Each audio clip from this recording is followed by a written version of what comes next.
And welcome back to Keeping It Real Real Estate with Kathy Wilcox. We have our next guest, which is, I want to say this name right, Mr. J. Orlauski. What is it? Is That's that correct. Polish? My dad claims it's Lithuanian. Okay. Okay, It's, well, it's anyway. Close to Poland. It's close to Poland. I think he probably is a little Polish. Are but they friendly countries? I don't know. They're friendly enough. Okay, all right. Well, anyway, that's just a little sidebar. Actually, I met Jay at our networking group on That's right. Tuesdays, and it's called Successful Thinkers. Correct. Right? And we have that at the Old Spaghetti Factory. Old Spaghetti Factory every Tuesday. Every Tuesday we have lunch, and a great group of people, and met Jay there, and I talked to him about Fresno Real Estate Magazine, and I think I'm still planning on doing a little presentation for your group next week. We're hoping to have you come in. Okay, awesome. So Jay actually works for Valleywide Homes, correct? That's correct. However, we're going to talk about something a little different. He's also he's got an investor group, real estate investor group, and this is something that I'm hearing more and more about, and that's why I think it'd be a wonderful story for the magazine. But we're going to talk about that here. And so the first question I want to ask you is, what is a real estate investors meet-up group, which is what you have, and why have one? What's the purpose? Okay. Well, basically, it's a place where like-minded investors can get together, talk about what's happening here locally with real estate investments. It's an opportunity to network with other investors so you can increase your contact base, your circle of influence. You get an opportunity to meet other investors and what they have for sale. Maybe they have properties that they want to unload, or maybe they're looking to buy something, and you could very well have something to sell them, or you might be in the market to look to buy something. And so by bringing everybody together under one roof, we have a lot more options. We have a lot more power to make more things happen and make more deals happen. And it's not just investors that are there, but we have money. Hard money lenders, we have conventional lenders, we have real estate agents, we have investors, we have contractors. And so it's just sort of an opportunity to have all these different people come together and build power teams, basically. And so that's why we get together and meet up. You make great connections, and we meet every week. So the point of it essentially is to just help improve ourselves, learn more, and grow our network. It sounds like kind of like a real estate swap meet, where you bring something that somebody else wants, and you have something that they want, and you just kind of work together, and everybody benefits. It can be. It's not like we come lay out our blankets and put houses out for sale. But we do go over at least one deal every week. I always bring one in to present to the group, and if anybody's interested in it, then we can talk about that later, or maybe a couple of people can partner up on something like that. And then I always give the group an opportunity for them to bring something to the table. Does anybody have anything coming up this week? So somebody might be working on a flip, and they're just about to be finished with it, or they may have just got something under contract or about to be under contract. And so they'll let us know, I've got this coming down the pipeline, or I have this available right now. So it just all depends, on what people have. But yeah, it's to some extent it can be like a swap meet, but that's not that's not what the whole meeting is. But there's definitely always an opportunity for that, which is one major segment of the meetup group is people talking about what deals are on the table so that we can make them happen. I was kind of joking about that, but that's when you were kind of describing, that's kind of what came to mind. So Fresno, like I said, I've been hearing more and more about this since I've been doing the show. So are there a lot of investor groups out there in Fresno already? And let's see, you sent me questions. I want to make sure that I get it right.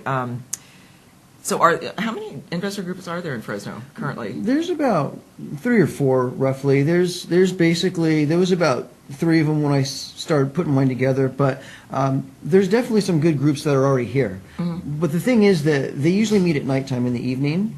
And so in the evenings, I don't really get to them as often as I'd like to. Most of them are all once a month, and so they're once a month and they're in the evenings. And so for me, based on my schedule, I don't really get to them as often as I'd like to, and I don't get to them as consistently as I'd like to. And so the reason why I did this group was because I really wanted to get together with other investors on a more regular basis, and I wanted to really keep the momentum going, you know. And so I figured if we're doing this every single week, then we have a lot more opportunity to build rapport with each other. We see each other more often, and there's an opportunity there for trust building, for just getting to know each other, and it becomes a lot like, coming to see your friends. Right. It becomes more of a friendly event instead of being maybe just once a month, and if you miss 1 or 2 months, now a lot of time has passed, since you've seen somebody, and there may not be that same, opportunity to create those connections. So first and foremost, I wanted to be able to do it on a consistent basis to build that rapport. And I want to have it also in the afternoon. See, everyone else is in the evenings, and I thought it'd be great if we had a lunchtime session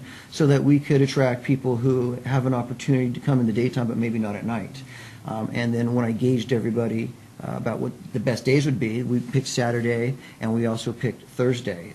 So we have a Thursday meetup group, and then we have a Saturday meetup group. That way we're able to, meet people's schedules. So those who can't make it on the weekdays can come on the weekend. Okay. So flexibility. We're trying to keep it so that it's open to as many investors as possible.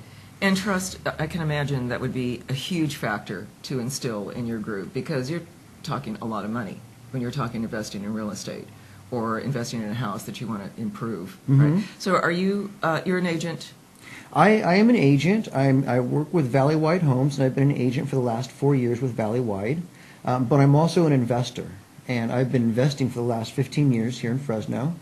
And so I was doing that way before I ever got my license. So when I did get my license, I wanted to focus my business really more on working with investors, because it's an area that it's where I broke my teeth on, and it's what I know best and what I'm real familiar with. And so it just seemed like a really natural fit for me to work directly with investors, help out newer investors who are just starting to learn and really don't know what direction to go to, and also to an opportunity to work with more experienced investors and people who've been doing things other than I've been doing, so that I get a chance to learn from them also.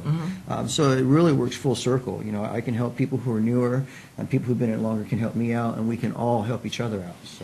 So what's, I don't know if this is on your list because I don't have my glasses on, but I was just thinking, what's the biggest, I want to phrase this delicately, but what is the biggest maybe error that you've made, that you've learned from, that you can help other investors avoid, things that you can pass on to help, That's a great question. And actually, I think one of the biggest mistakes that I made early on was trying to do it all by myself, not falling on the experience of others, not trying to gauge others for what they've done and how they've done it. When I first started, I didn't have a mentor.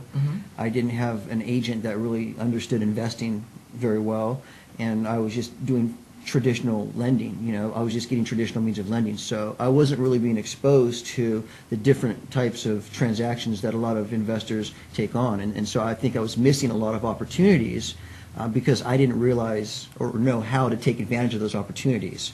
And had I been talking with other investors and learning from other investors, I would have realized that there's always a way to overcome obstacles in real estate, and that's a lot of what this group is about. Is by having all the people around us, we put excuses behind us and try to find ways to get over that hump. And so I think having a team is really important. And when I first started, I didn't do that. So that's one big thing that I share with everybody is to really make sure that you have a good support team behind you. That's to help great you grow. advice. That's great advice. And you find that people are very cohesive and that they want to help each other. It's amazing. The people really do want to help. One of my favorite parts about this meetup group is the fact that when everybody gets together, the excitement level just starts building and building momentum. In fact, it's sometimes I really hate to actually kick off the meeting, because everybody's so engaged with each other. They're cool. discussing what they're doing, they're asking about what others are doing, they're sharing advice, and everyone's just really involved with each other. And at some point, I go, all right, everybody, we're going to start this meeting off. Sometimes I really hate there's an audible to disrupt groan that. in the group. Yeah, because everyone's just having such a good time come already. on. And in reality, that's why we're there. Even though every week we have a segment where we do some kind of educational aspect, either I'll get up and talk with the group, about a particular subject, like 5 mistakes that investors make, or I'll bring in somebody else like an appraiser or a hard money lender to talk about how do you get hard money, how does it work, or we bring it. The last week we had an appraiser that talked about what are they looking for when they are going through a house, and where are people putting money that makes sense, and where are people putting money that doesn't really make a lot of sense. So there's an educational aspect to the group. Absolutely. But I always say that that's just sort of the cracker. The real meat of the matter is the people coming together and talking and being there and forming those connections. And the talk is sort of just an excuse to all get together and be there. But I think the real heart of the matter is the people actually being there, networking, talking, and getting to know each other. Absolutely.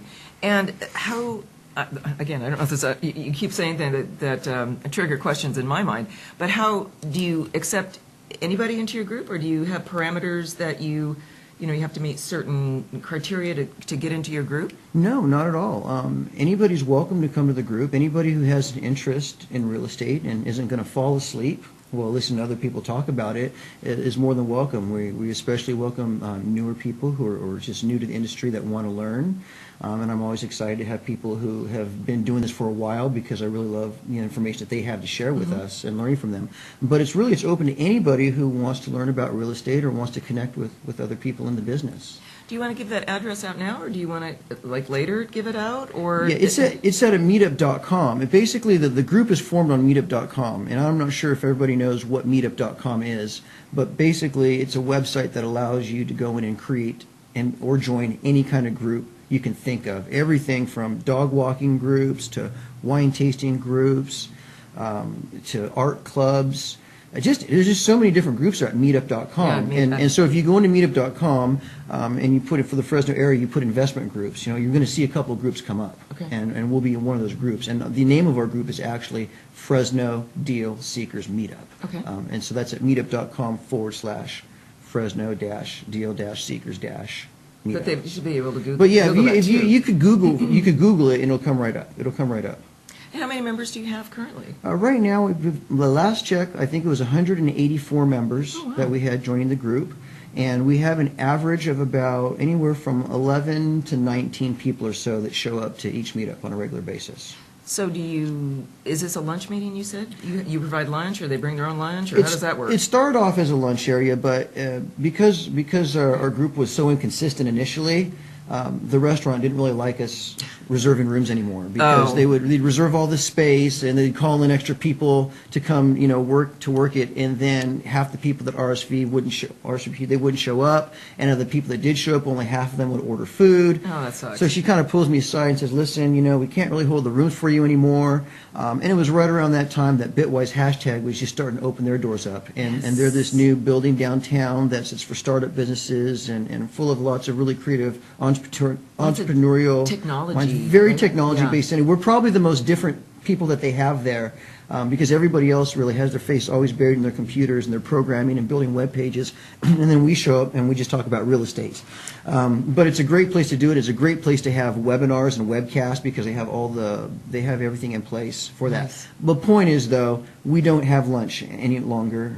There's a cafe there that they're working on right now, so if people want to get a coffee or a pastry or a small lunch before the meetup, or if they want one after the meetup, we have a little bit of snacks and water, but that's just stuff on the table. You can grab a little snack and eat it. We just provide that that's nice. just because. But it's not necessarily a lunch. It started off as sort of a lunch, but it evolved beyond that. And actually, since we moved to the Bitwise hashtag, we've now outgrown 2 different rooms. Oh my goodness! So they had to put us in the large classrooms downstairs. Do you have the largest investor group then in Fresno, would you say? No, I wouldn't call it the largest investor group. It's just that.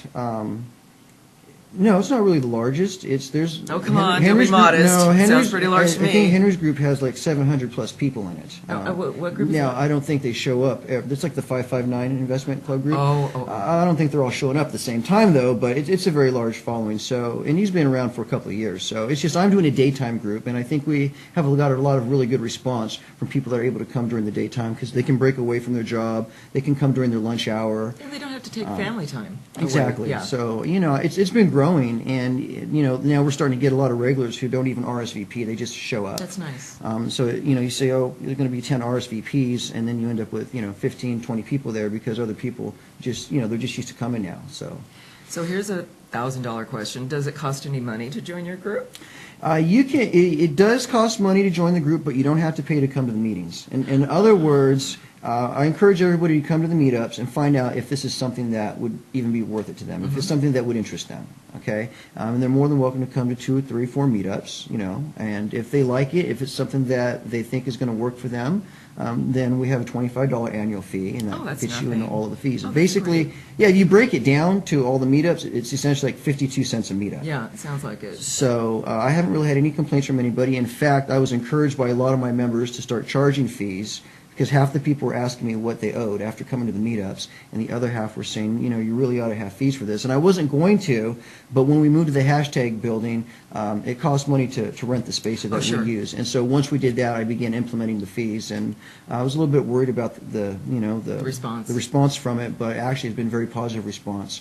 And we've got a lot of paying members now, and each week we get a couple more that come in, and that's helping to cover the cost of the building itself, the website, and then some of the administrative things that we've got going on to keep the club running. So did you bring any pictures? he may have a picture there. That's our logo right there for the deal seekers. Oh, that's very cute. And so it's funds, partners, and deals, because that's exactly what And we're there's there another for. picture. That's one of our groups. They moved us out of that room because we outgrew that room. As you can see, we're kind of stretching out all to the walls now in that particular photograph. But yeah, it's a very comfortable environment. People just sort of get together. They bring their tablets And they talk. and we talk. And they will and deal. And there's actually been deals that have been happening in there that are taking place from people who didn't know each other before. They met each other as a result of coming to the group, and now they're doing business together. And I'm also joining some partnerships with people who come to the group, and we'd never met before, but then we met. We got together afterwards, have some coffee or some lunch, and get to know each other outside the group. And now we're involved in doing some stuff. So it's been real amazing forming this group up. I've been exposed to more investors in the last 5 months than I have in my last 15 years of investing, believe it or not. That's fantastic. And so it's been a really exciting experience to be able to talk to that many people and connect with that many investors here in the area. Well, we're going to close up. And do you have anything? I have one last question, but did you have anything that you wanted to cover before we? No, not really specifically. I just I just want to let other investors in the area know, if you haven't heard about it, to come check it out. Absolutely. Because it's something that anybody can benefit from, whether you're new and you're just starting off and you don't really know much, or if you've been experienced, you're very experienced and you're a seasoned investor and you've got a lot of properties. I think there's something for everybody. In fact, even one of the investors that I kind of felt was one of our big players, he was really excited because we had a crowdfunding session recently where we talked about crowdfunding, and we did a webcast for it, and it's kind of opened him up to some new ideas and some concepts that he's going to be taking the ball and running with, and so it's going to open up more opportunities for him. And so even though he's been very experienced in the business and has probably seen almost everything you can see in it, crowdfunding is something that's relatively new in terms of the way it's being done now. And so by bringing that to the table and presenting that to the class, it opened up more opportunities. It sounds like it's a plethora of opportunities for all kinds of people. And Jay, I want to thank you so much for coming in. It sounds like you have a great group. I hope that it works out that I get to do a little presentation to your group next week on our magazine. I've got you on the schedule to come and talk to us. And I really appreciate that, and thank you so much. And please come back. Thank you for having me. I really Okay, appreciate Jay. you giving me the chance to talk about this group. It's been fascinating, so thanks. And we're going All to right. take a quick break, and we'll be right back. Thank you.